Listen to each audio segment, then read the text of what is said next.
I see a country rich in land, rich in culture, rich in talent, and rich in energy. But I also see a country struggling with corruption, unemployment, inequality, and broken systems. And if we are honest, many young people feel this way.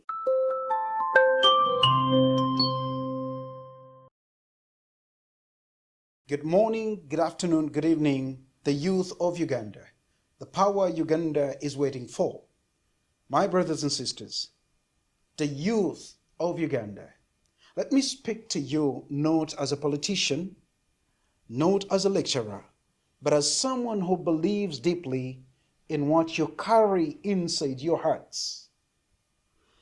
You are powerful, you are capable, and whether you feel it or not, this country, Uganda, is already standing on your shoulders as the leaders and the builders. When I look at Uganda today, I see something powerful and something painful at the same time. I see a country rich in land, rich in culture, rich in talent, and rich in energy.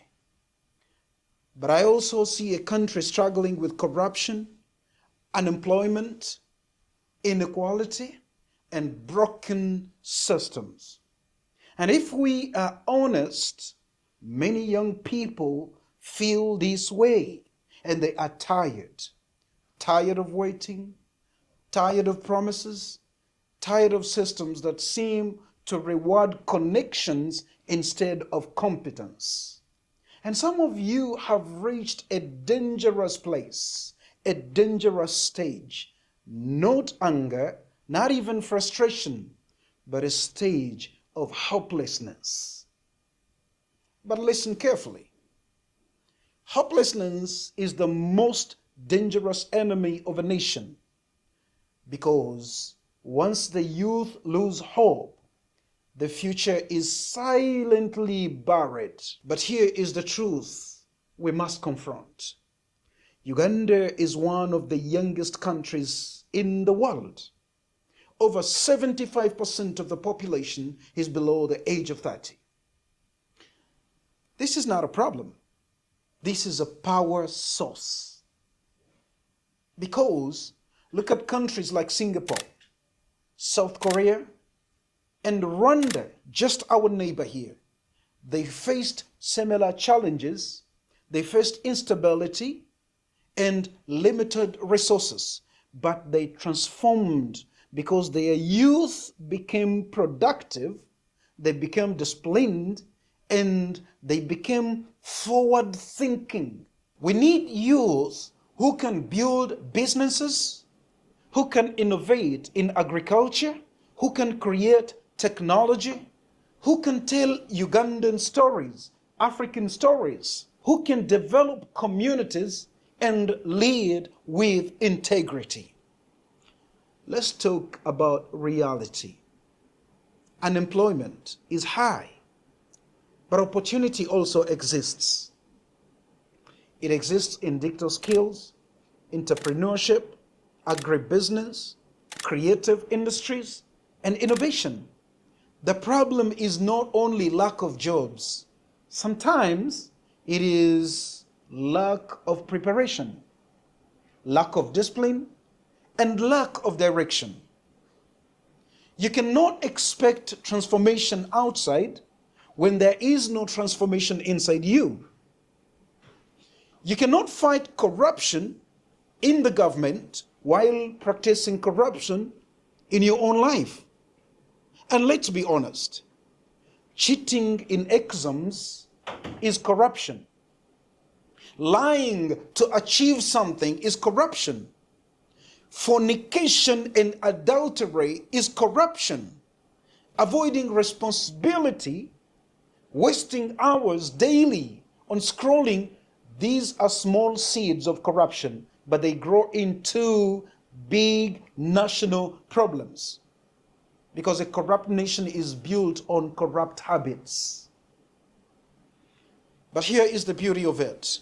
If bad habits can build a broken system, then good habits can rebuild a nation. That means the power is already in your hands as the youth of the country today to change from those bad habits to the good ones. Imagine a Uganda where young people wake up in the morning with purpose. Imagine youth who learn new skills instead of just consuming content and data.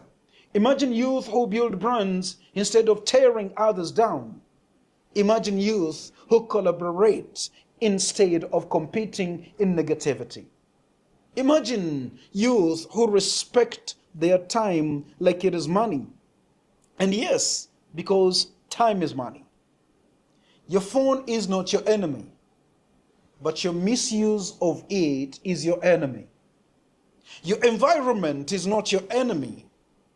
Your environment is not your limitation, but your mindset may be your limitation. Your background is not your destiny. Your decisions are your destiny.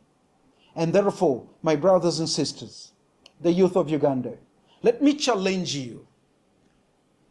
Instead of you asking, what has Uganda done for me?